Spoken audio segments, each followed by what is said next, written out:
undefeated Baltimore Ravens return to Baltimore this weekend against the Oakland Raiders. We'll be on the backfields in Owings Mills all week long. If there's any breaking news, you'll get it first on our WNST text service, brought to you by Coons Ford of Security Boulevard. But meantime, night after night, we will be north of the border watching the Orioles fight for their playoff lives and then head off to Yankee Stadium this weekend. My next guest has been around the Orioles a little bit. He actually made some news a week and a half ago with the Adam Jones story about baseball being a white man's game. He is a veteran here at WNST and one of our favorite guests to have on. He covers baseball for the USA Today and has for a couple of decades. He is Bob Nightingale, and you can follow his journey out on Twitter at B. Nightingale. And Bob, before we really get to the pennant race and all this, I'm trying to rack my brain for a tragedy in the middle of a season with this kind of a transcendent athlete to the sport. And I don't know that I have any parallel for this tragedy with Jose Fernandez over the weekend.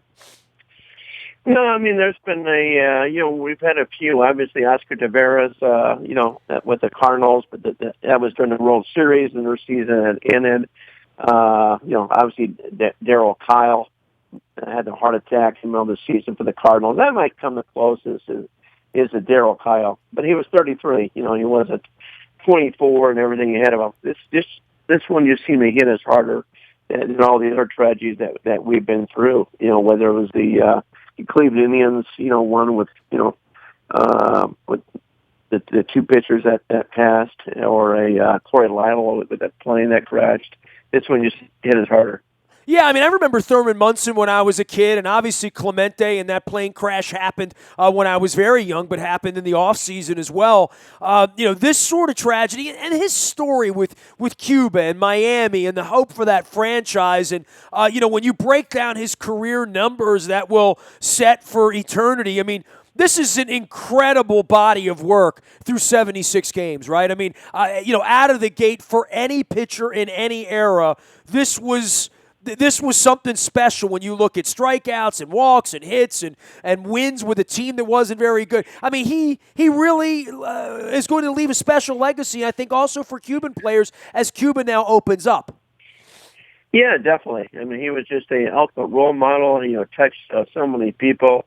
Vibrant personality. Everybody knew him in South Florida. Even the police officials. Of course, he had met Jose Fernandez. Everybody knew him and liked him. As great and talented pitcher as he was, and if I was given the highest paid pitcher in baseball history in a couple of years when he was a free agent, and just to lose that whole persona, that's what hurts the most. It's one thing; it was just a talented guy that people didn't know or cared for, but he was the guy that everybody just completely loved.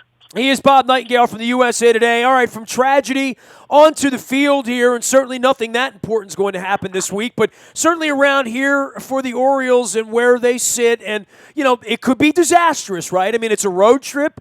They performed well on the road 2 weeks ago and came home and stunk against the Red Sox. They were consistent in the beginning of the year, certainly got better at bats. The pitching got better as the year went along, even though Tillman was a little spotty and O'Day wasn't there on the back end of the bullpen. But this last month, it has been absolute Jekyll and Hyde. It really has. You look at the other wild card teams, it's the same thing. I mean, Detroit Tigers win 8 in a row, then they'll lose 6 in a row. The Astros have been up and down, Mariners up and down. It just seems like that's been it throughout baseball, more the norm than the abnormal.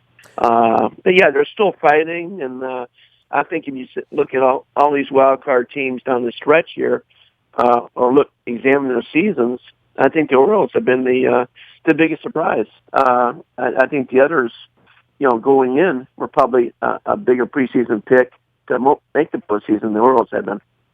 Well, there's certainly something to be said for spending 100 days in first place and now scratching and clawing on the road in the last week and really kind of sort of having to go 4-2 this week, or maybe 5-1 if they want to guarantee themselves anything. And Toronto being the aggressor in a place where the Orioles haven't fared well going up there. I think this makes everyone nervous because a toppling here in the middle of the week could make the weekend a little bit too nerve-wracking to get to. Let's be honest. It's 9 innings of playoff baseball, right? I mean, it all happens very, very quick for these wild cards.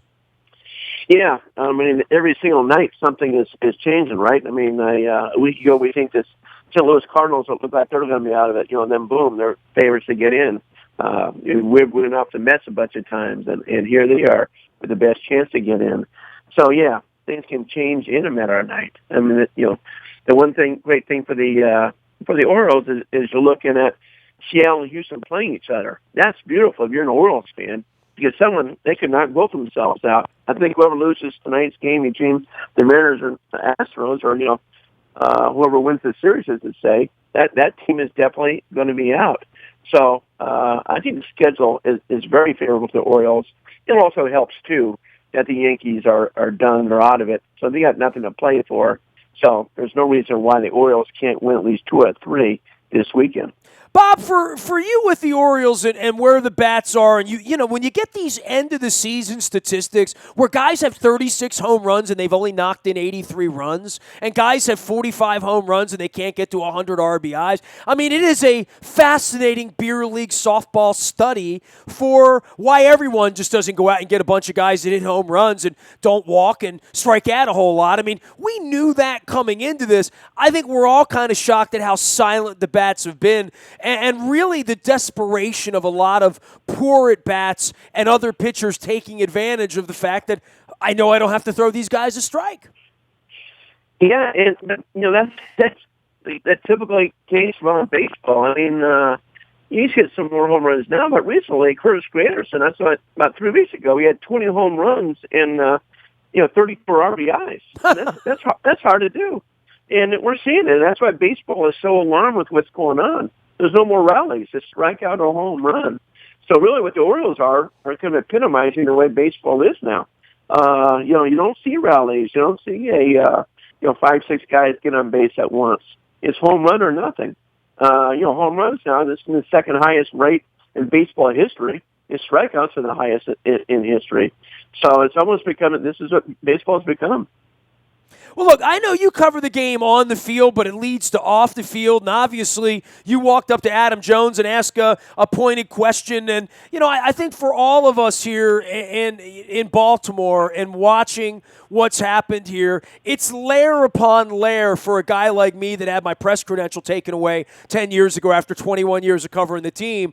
And the first layer is they're winning. The second layer is the stadium is empty and they're winning. And the third layer is why. And one of the things that I saw going out on my tour last year, and I know I saw you a couple times when I was out on the road, is, white people like baseball. The rest of the population, all you got to do is go to stadiums anywhere in the country. And I didn't think it was that outlandish a statement for Adam Jones to say that. But in the racially charged environment that is social media, it became kind of, a pile on him for stating something to me as obvious as the ocean is wet and the sky is blue. Yeah, I mean, just reciting the numbers. I mean, there's only 8% of Major League Baseball consists of African-American players. That's it. So, yeah, I mean, the Latino population is up to 27%, but that's been, pretty steady. Few Japanese players, Korean players, but yeah, otherwise it's still a white man's sport. So what he says is, nothing. I mean, who's going to argue with that statement? All you got to do is look at the numbers, and we'll tell you. You look at the front offices, the field managers, scouting directors, on and on and on. White man's game. So, I don't know why that particularly, quote attracted so much attention, when the bottom line was really what he was talking about was just, hey, he would never kneel or sit during national anthem, but Colin Kaepernick has every right to do that. And a little disappointed too is why can anyone else seems like they can say what they want, but a person of color, you say something automatically is very controversial. See, this has been my argument for a long time, and it's probably one of the reasons that Mr. Angelos doesn't let me come and ask questions of anybody in the organization. It's because when the stadium's empty like this and you look and say, what has the organization done to reach out to black people, white people, Oompa Loompas, young people, lacrosse players, lacrosse families, Ravens fans, growing new customers, getting new people engaged in the soap opera of baseball and getting them excited. This empty stadium is what happens when the television contract is so incredible that they really don't need fans. They don't need customers because they're making so much money. There is no desperation financially for the organization in the way that maybe in the old days when franchises would move, or you'd see, the old Cleveland Stadium sit empty, or you'd see Montreal sit empty. You'd say, well, we don't have any money for baseball players. That's not the truth. Now, the agents know that. The owners know that. You're an astute guy. You know that. But there is something about seeing a pennant race and no one in stadiums, not just in Baltimore. I mean, see this in Detroit and other places, that really should be ringing some sort of five-alarm fire up in New York City for Rob Manfred and for the powers that be. But it doesn't because the game's so awash in cash at this point. Yeah, tennis is way down the list. Now, if TV ratings are way down, that's when teams get concerned. I mean, there's been, it's more money in baseball now than there before. They're going to surpass $10 million in revenue this year, and it's going to go up to 15-20 million in a few years with all the money that's out there. All you need to know about how much money and teams are making these days is that this is the longest period since the free agent era that no team's ever been sold. No team's even up for sale because everybody's just making a killing. I mean, we hear all about Tampa Bay, not getting fans, and of course Oakland's decaying stadium. But neither team's up for sale because they're still making money. It's just a question of how much money. TV's where it's out now, and hey, attendance is down throughout baseball this year. Yeah, not by much, maybe by 1% or so, but still, no one is concerned about that. But they are concerned now about reaching out to the younger generation. The fact the average TV viewer last year was 56 years old, and there's been more inactivity in baseball than ever before as far as just home run or strikeout. Well, and the other part of the optics, people aren't coming to the ballpark, and I don't know whether it's a $5 ticket. Certainly when the Orioles give trinkets out and they give away T-shirts like the one I'm wearing right now, people will come out to see them play at that point. But there used to be a time, and I wrote about this last week, when baseball sold itself. A pennant race and David Price on the hill against Chris Tillman or Bundy or Gosman or whatever, that would be enough on a Tuesday or Wednesday night with good weather in a pennant race with the Boston Red Sox to say, all right, $12 or $14 for a ticket isn't too much money. I want to go to the ballpark. But no one said that around here last week, and I think that should be alarming to baseball. But it's not, and I don't know what to do about it, and I honestly don't know what to say about it at this point, because it's clear that the excitement of pennant race baseball and the excitement of the game itself isn't doing what it used to do, which is entice people to come to the ballpark and be a part of, as they would say. Well, I think what would really open people's eyes is there's not sellouts. I mean, Atlanta Braves went that for years when, about 10 years ago or so, their games weren't even sold out. They weren't even close to being sold out. And I know, people are working, people are in school and stuff. Back in the day, it was automatic those playoff games would be sold out, no longer. So I think that's a real thing to look at this winter. It's just, or this October, and see, they're going to sell out every game. Let's see how many stadiums actually have empty sections in it. We're not going to see it at Wrigley Field or probably not at Dodger Stadium. But some of these other places will be very, very curious. He is Bob Nightingale from USA Today and covering all things baseball at B. Nightingale out on Twitter as well. All right, last thing, Bob. I mean, all these teams in the tournament, make your case for me as to, clearly the Red Sox have played well lately. Who's going to be in the World Series? Who do you like the way this thing's trending for right now? Yeah, I'm going to stick with my spring training prediction, Cubs and Red Sox. I really like the way the Red Sox have been playing. Maybe 3 weeks ago, I said, man, I really like Texas and Cleveland. I still think Texas is a very powerful team. I think it's a one team that's capable of stopping the Red Sox. I don't see anybody stopping the Cubs. I don't. I think the San Francisco Giants, if they happen to get in, would be very scary. The Dodgers are coming on. But still, I think the biggest upset of all the postseason would be if the Cubs we don't see the Cubs in the World Series. Cubs, Red Sox, Worlds. You are a dreamer, aren't you, Bob Nightingale, right? You've never predicted that before in 30 years of covering baseball, right? I have. It's my best year predicting all yet. All five. Got 5 division winners right. Did not have the Dodgers. Had the Giants or the Dodgers. But no, it was almost like you thought about it. Obviously, the Red Sox were the long shot at the time because of finishing last place last year.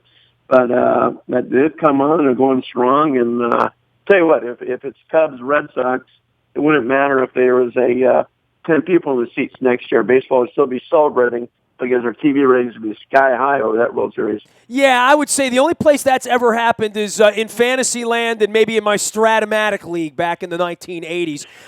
Bob, great having you on, as always. We'll be following your work, and I know you're headed to the Boston-Toronto series this weekend as well. And right now, you expect the Orioles to make the playoffs? If you had $1, you bet on them playing next Tuesday? I do. Yeah, I think the AL East is well represented. So, all 3 of them with Blue Jays, obviously Red Sox, and Orioles. And so, yeah, I'll be at that wild card game. So I'm bringing my passport with me to Boston just in case it's in Toronto and not Baltimore, but prepared to go either way. Bob, I screwed it all up. I booked a flight to Toronto last week for it, so that means there's no chance of it happening. You know, once you book the flight, you put the whammy on it. Bob, I'll see you up there then. I'm holding next Tuesday. Absolutely, man. Canadian beer on me. It's half price. Sounds great. You got it. Bob Nightingale, USA Today, Sports Major League Baseball columnist. You can watch him at usatoday.com, as well as B. Nightingale out on Twitter, one of our defending champions. You can find me in the Buy a Toyota Audio Vault 24 hours a day from anywhere in the world. Just download the TuneIn Radio app. We come in crystal clear. And, of course, our morning newspaper ships to your email inbox at 7 a.m. each and every morning. It's free of charge and powered up by Planet Fitness and planetfitness.com. Go to Planet of Triumphs to get a little inspiration as well. Breaking news happens first on the WNST Tech Service. That is brought to you by our friends at Coons Ford of Security Boulevard. Dennis will be here on Thursday driving you home. It is the SSV on WNST. That's 3 until 5 on Thursday. Getting you ready for Thursday night football, as well as the Orioles heading on the weekend to Toronto and then up to New York and hoping to play some baseball on Tuesday night in the wild card game. This Wednesday night, we got Ryan Jensen and Alex Lewis from the offensive line of the Baltimore Ravens joining us at Greenmount Station in Hampstead. Come on up, get swabbed for the bone marrow registry, and for our friends at There Goes My Hero and DKMS. We'll also be eating some crab cakes, talking some football, saying hello to some friends. It's going to be a big night. I've never interviewed these guys. They're young guys. They're looking forward to coming on the show. We're going to have some fun. See you at Greenmount Station on Wednesday night. Nasty at WNST.net reaches me 24 hours a day from anywhere in the world. I go everywhere you go, whether it's Twitter, Facebook, LinkedIn, Snapchat, Instagram, and streaming live on Facebook Live, as well as our YouTube WNSTV channel. We are WNST.net, AM 1570, and WNST Taos in Baltimore, and we never stop talking Baltimore sports